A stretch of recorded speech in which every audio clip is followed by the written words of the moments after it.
Espiritu Santo. Amen. Tayo ngayon ay nasa ika-19 na linggo ng taon at tayo hinahamon ng ating Panginoon na isabuhay natin ang ating pananampalataya sapagkat ito magiging daan kung tayo ay dapat maging handa sa pagdating ng ating Panginoon sa ating buhay. Sumayin niyo ang Panginoon. At sumanyo rin. Ang pagbasa sa Banal na Ebanghelyo ayon kay Lucas. Luwalhati sa iyo, Panginoon.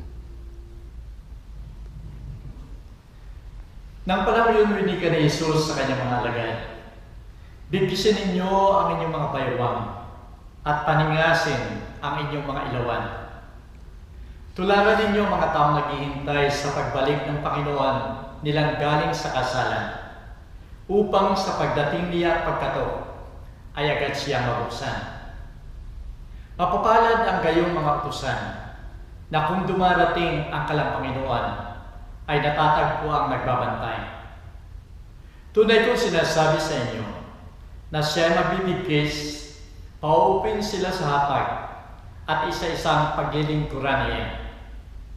At kung siya dumating sa 2 oras ng pagtatanaw o sa 3 at sila'y matagpo ang gayon, mapapalad sila.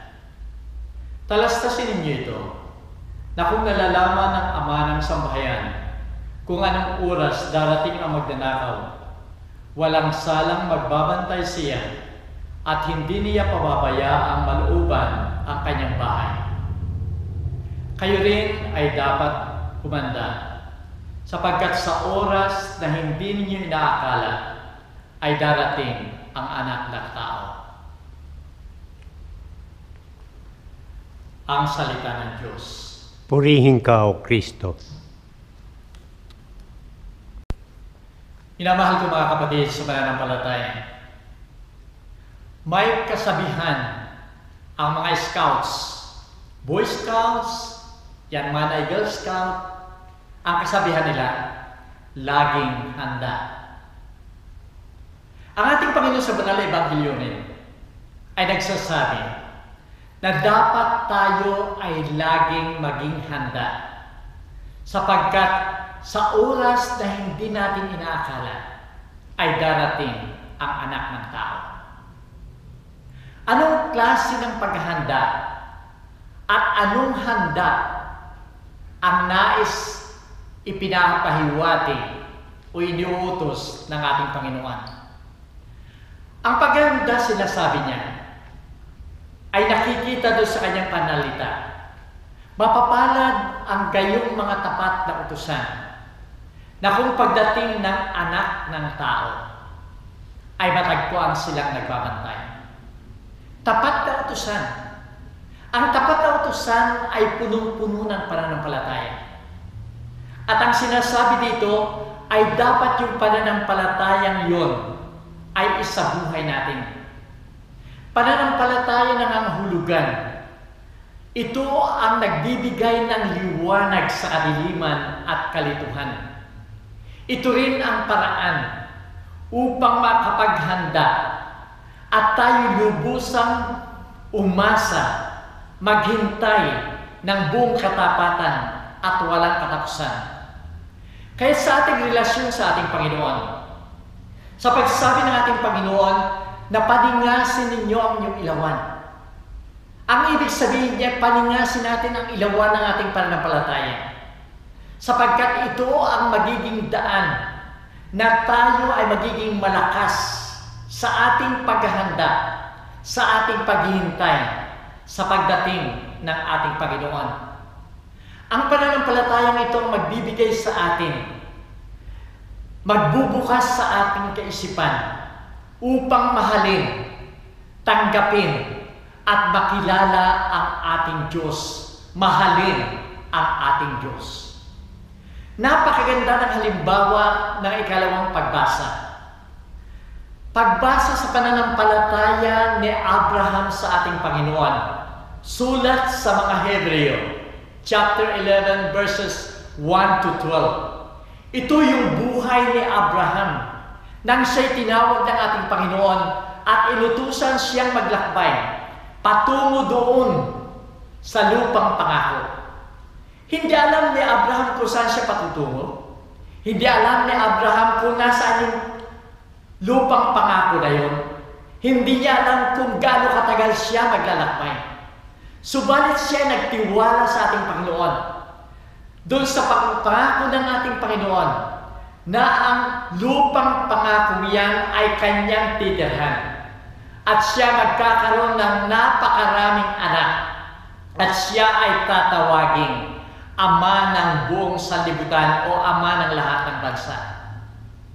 Natupad ang pangako sa kanya. Sapagkat ang kanyang asawang si Sarah, sa kabila ng kanyang katandaan, siya ay nagdalang tao at nanganak. At dito'y nagpatuloy yung sinasabing bayan ng ating Panginoon, bansa, at si Abraham ang siyang naging ama ng lahat ng mga bansa. Sa banal na ebanghelyo ngayon ay sinasabi ng ating Panginoon sa kanyang mga alagad, paningasin ninyo ang inyong ilawan. Ang ilaw ang sinasabi ng ating Panginoon dito ay yung ilaw ng ating pananampalataya. Sapagkat ito ang magiging paraan upang patuloy tayong maghintay at maghanda sa pagdating ng ating Panginoon. Paningasin ang ilawan, ito'y nangangahulugan na paningasin ang ilawan katulad ng mga tao na naghihintay sa kanilang Panginoon sa pagdating galing sa kasalan. At sa kanyang pagdating at pagkatok ay agad siyang mabuksan. Ang ilawang ito ng pananampalataya ang siyang magbibigay sa kanila ng lakas, magbibigay sa kanila ng inspirasyon upang huwag silang tumigil. Sa halip ay maging handa hanggang sa pagdating ng ating Panginoon. Ang mga halimbawang ito sa pagbasa, ang mga sinabi ng ating Panginoon tungkol sa pananampalataya, ay nangangahulugan na ang pananampalataya ay napakahalagang bagay sa ating buhay Kristiyano at sa ating relasyon sa ating Panginoon. Yun nga lamang minamahal ko mga kapatid, sa ating kapanahunan ngayon. Marami na ang nanghihina sa kanilang pananampalataya. Nanghihina o nawawala ng pananampalataya. At kung mayroon man silang pananampalataya, marami sa kanila ang hindi nagpapahalaga sa buhay pananampalataya, kaya't nanghihina ang kanilang relasyon sa ating Panginoon. Halimbawa na lamang sa ating buhay panalangin, sa ating pagsimba ng linggo, marami ang nanghihina. Ganun natin makikita ang kahinaan ng pagpapahalaga nila sa kanilang pananampalataya. Kaya nga't nakikita natin kung ganito ang attitude natin, kung ganito ang ugali natin. Minamahal ko mga kapatid, manghihina ang ating relasyon sa ating Panginoon.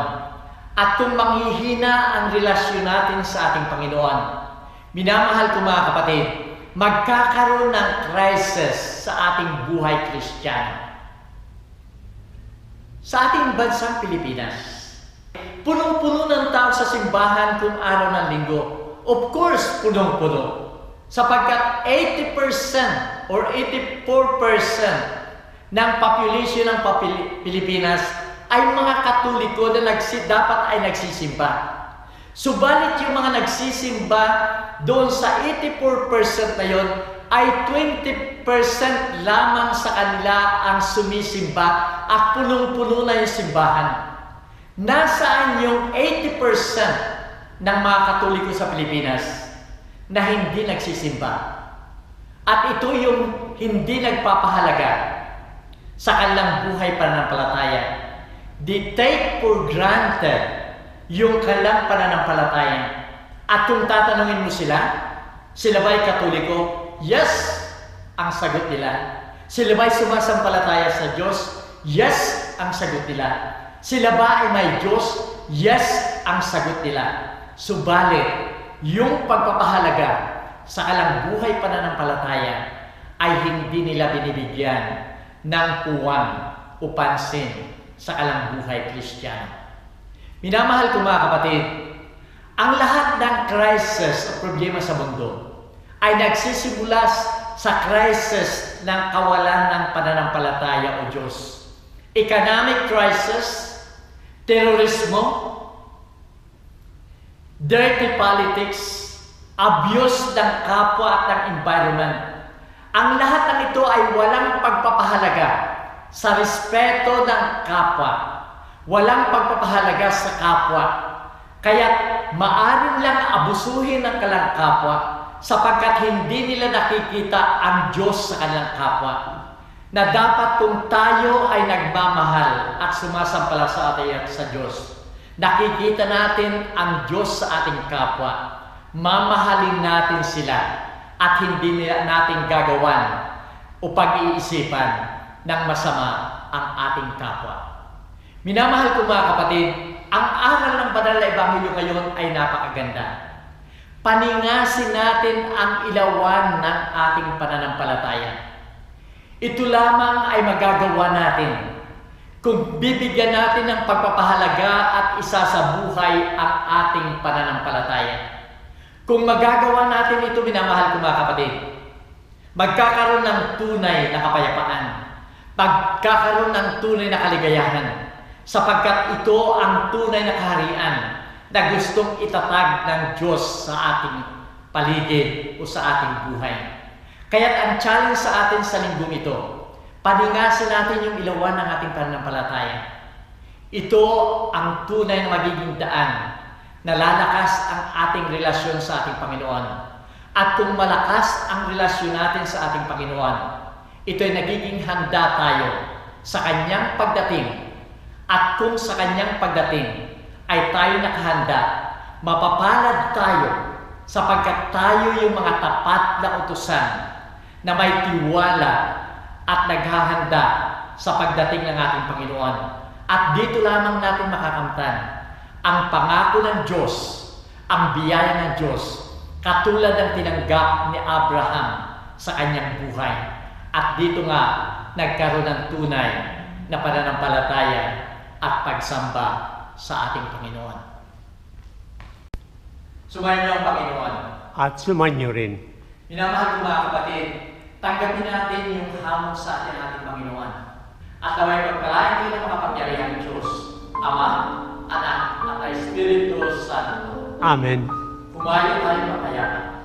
Salamat sa Diyos.